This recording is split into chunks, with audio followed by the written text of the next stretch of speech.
ये पीछे जो है महीना भर पहले जंगल में अभ्यास कर रहे थे निशाना लगाने का, और पुलिस के मैं एसपी साहब को धन्यवाद देता हूँ, उन्होंने उनको पकड़ लिया और खाली जो राउंड थे वो भी बरामद हुए।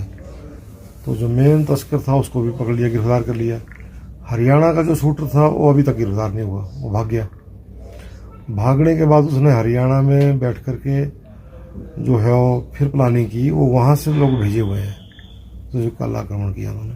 बट इनको राजनीतिक संरक्षण प्राप्त है जमाल साहब का और बीजेपी का। तो ऐसे में जो है मैं माननीय मुख्यमंत्री जी से यही कहूँगा कि मेरे घर में आकर के 25 राउंड वहाँ खाली मिल चुके हैं अभी तक। 25 गोलियाँ उन्होंने दागी है, तो भगवान का शुक्र है और हमारी जनता के हम आभारी हैं, उनकी दुआओं से मैं बच गया। ऐसा तो कभी भी किसी के साथ भी हो सकता है। तो ऐसे लोगों को मैंने रैली की थी पीछे की चिट्टा तस्करों की संपत्ति जब्त हो। कानून सीएम साहब ने बढ़ा दिया, बट बिलासपुर में जितनी बड़ी कोठी तस्कर की है उतनी मुख्यमंत्री जी की भी नहीं है। हम भी एमएलए रहे हैं, हमारे पास 95 से बिजनेस है गाड़ियों का, बसों का। हमारे पास भी नहीं है गाड़ी, ऐसी कोठी नहीं है, ऐसे वाहन नहीं है जो उनके पास है। तो ऐसे लोगों की संपत्ति कुर्क हो। सजाए मौत का हमने बोला था कि कानून बनाओ, जिन्होंने जनरेशन बर्बाद कर दी। उम्र कैद का बनाया, चलो ठीक है, लेकिन नीचे कार्रवाई नहीं हुई है, वो कार्रवाई हो। और ऐसे लोगों को तो एनकाउंटर होना चाहिए इन लोगों का, तो समाज के लिए घातक है। पिछले 3-4 महीने से मेरी गाड़ियों का पीछा कर रहे हैं।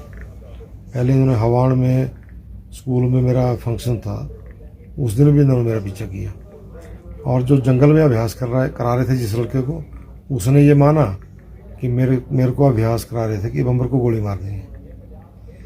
तो इतना सब कुछ होने के बावजूद अब मैंने लाइसेंस अप्लाई किया गन का।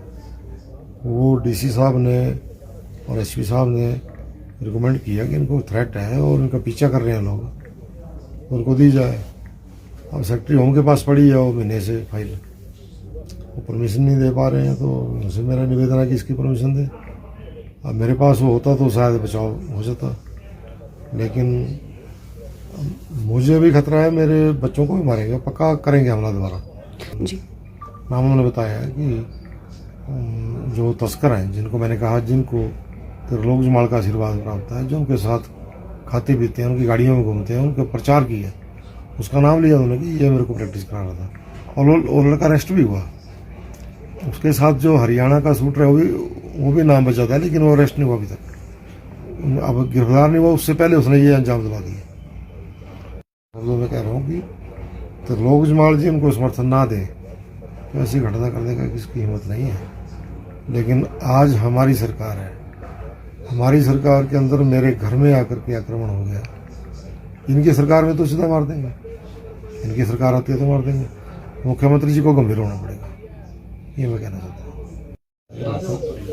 उन लोगों ने हमला किया था और उसमें मेरी बैकबोन में फ्रैक्चर हो गया था। अभी साले फिर लोग चिट्टा तस्कर हैं बेसिकली, जो लोग बिलासपुर में ये चिट्टा तस्करी का काम करते हैं। और अब इनको संरक्षण मिल गया। त्रिलोक जमाल जो है मेरे बीजेपी के, पिछले चुनाव से 2 दिन पहले इन्होंने मेरे बेटे पे हमला किया, इन्हीं तस्करों ने।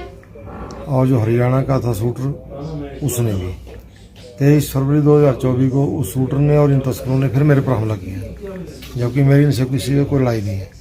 ये है कि मैं अभियान चलाया मैंने कि भाई चिट्टे के खिलाफ, क्योंकि इन्हीं तस्करों ने जब मैंने 12 टूस तारा तो बच्चे छोटे थे, एक 8वीं में था, एक 5वीं में था। तो 8वीं के बच्चे को भी इन्होंने शिकार बनाना शुरू कर दिया। तो तब से मैंने अभियान चलाया कि यदि मेरे ही बेटे को शिकार बना सकते हैं तो पूरी दुनिया को खराब कर देंगे। अब इनका कारोबार मैंने बंद करा दिया था। पिछले चुनावों में इन्होंने ओपनली खुलेआम त्रिलोक जमाल जी का साथ दिया, उनकी गाड़ी में उनके साथ चले रहे। 2 दिन पहले बेटे को मारा। अब यहाँ तक हुआ कि त्रिलोक जमाल ने इनके पक्ष में जो है वो रैली कर दी और बिलासपुर में आदमी सॉल्टेड छोटे और कहा कि इनको सुरक्षा दो तस्करों को। और विधानसभा में क्वेश्चन किया कि बम्बर ठाकुर को सुरक्षा क्यों दी गई है। वो जमाल साहब ठीक राजनीति नहीं कर रहे हैं, अब वो मेरे को रास्ते से हटाना चाहते हैं, क्योंकि मेरी ऐसे कोई लड़ाई नहीं, विचारों की लड़ाई होनी चाहिए ना हमारी कोई। मैं कह रहा हूँ कि तो लोग जमाल जी उनको समर्थन ना दें तो ऐसी घटना करने का किसकी हिम्मत नहीं है। लेकिन आज हमारी सरकार है, हमारी सरकार के अंदर मेरे घर में आकर के आक्रमण हो गया। इनकी सरकार में तो सीधा मार देंगे, इनकी सरकार आती है तो मार देंगे। मुख्यमंत्री जी को गंभीर होना पड़ेगा, ये मैं कहना चाहता हूँ। देखिए, जो पिछले कल बिलासपुर में गोली चली वो अत्यंत दुर्भाग्यपूर्ण है। उससे यह अंदाजा लगाया जा सकता है कि वर्तमान सरकार की प्रदेश में लॉ एंड ऑर्डर की क्या स्थिति है। मैं पहले दिन से जब मैं विधायक बना और पहली बार जब घाघस में कुछ लोगों ने एसीसी के जीएम की गाड़ी को रोककर 10 किलोमीटर चेंज करने के बाद मैंने विधानसभा में कहा था कि माननीय मुख्यमंत्री जी, आज समय है, ऐसी घटनाएं शुरू हो गई प्रदेश में आपके बनने के बाद, अगर ये नहीं रुकी तो ये सिलसिला आगे बढ़ता रहेगा। ये सिलसिला यही नहीं रुका, उसके बाद प्रदेश में माफिया का बोलबाला इतना बढ़ गया, चाहे वो खनन माफिया है, चाहे भू माफिया है, चाहे सुपारी माफिया है, और चाहे सबसे बड़ा चिट्टा माफिया है। हम विधानसभा के अंदर और विधानसभा के बाहर इस चिट्टा माफिया पर वर्तमान प्रदेश सरकार से लगाम लगाने की बात करते रहे। इतना ही नहीं हुआ, जब भी बिलासपुर में कोई इंसिडेंट होता था तो उसके बाद यहाँ का एसपी को बदल दिया जाता था। यही कारण है कि बिलासपुर जैसे छोटे डिस्ट्रिक्ट में 4 एसपी बदले गए, और उसके बाद रेलवे में जहां बजरी तोली जाती है, जहां रेता तोला जाता है, वहां झगड़ा होता है। हमने फिर प्रदेश सरकार को चेताया कि तुरंत इन गतिविधियों पे अंकुश लगाइए, आपकी सरकार है, आपके लोग बेलगाम हो रहे हैं। इस सरकार ने कुछ नहीं किया। उसका कारण हुआ कि मई महीने में, मई और जून के बीच में यहां इस डिप्टी कमिश्नर ऑफिस के सामने, सेशन कोर्ट के सामने, एसपी ऑफिस के सामने दिन दहाड़े गोली चली, और उस गोली में कौन लोग अरेस्ट हुए? क्या कहा यहां के एसपी ने कि किसका बेटा मास्टरमाइंड है?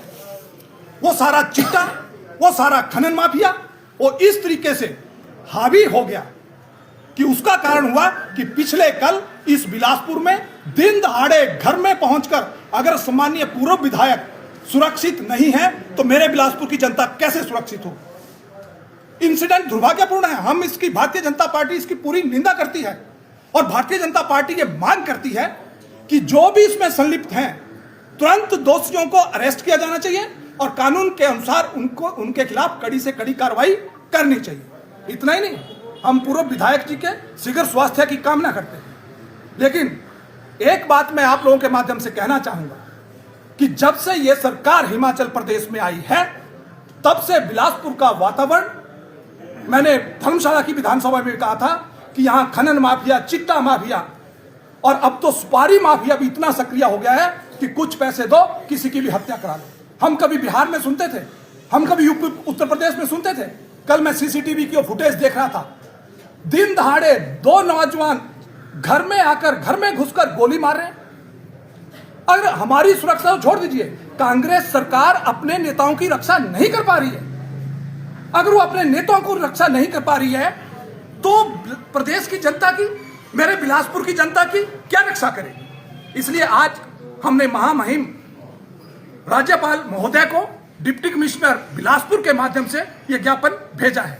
मेरी पार्टी का शीर्ष नेतृत्व सम्माननीय जे.आर. कटवाल जी, हमारी दूसरी बार के विधायक हैं, पूर्व मंत्री भाई राजेंद्र गर्ग जी, हमारे पूर्व सांसद और भारतीय जनता पार्टी के पूर्व में रहे प्रदेशाध्यक्ष और वर्तमान में कोर कमेटी के सदस्य सम्माननीय सुरेश चंदेल जी, सम्माननीय धर्माणी जी जो मेरी पार्टी के प्रवक्ता हैं, और मेरी पार्टी का शीर्ष नेतृत्व, सभी आज हमने एक रोज रैली अपने पार्टी ऑफिस से लेकर पूरे शहर से होते हुए कि इस चिट्टा माफिया का, इस खनन माफिया का और इस गोली कांड की हम निंदा करते हैं और इनके दोषियों को तुरंत अरेस्ट करना चाहिए।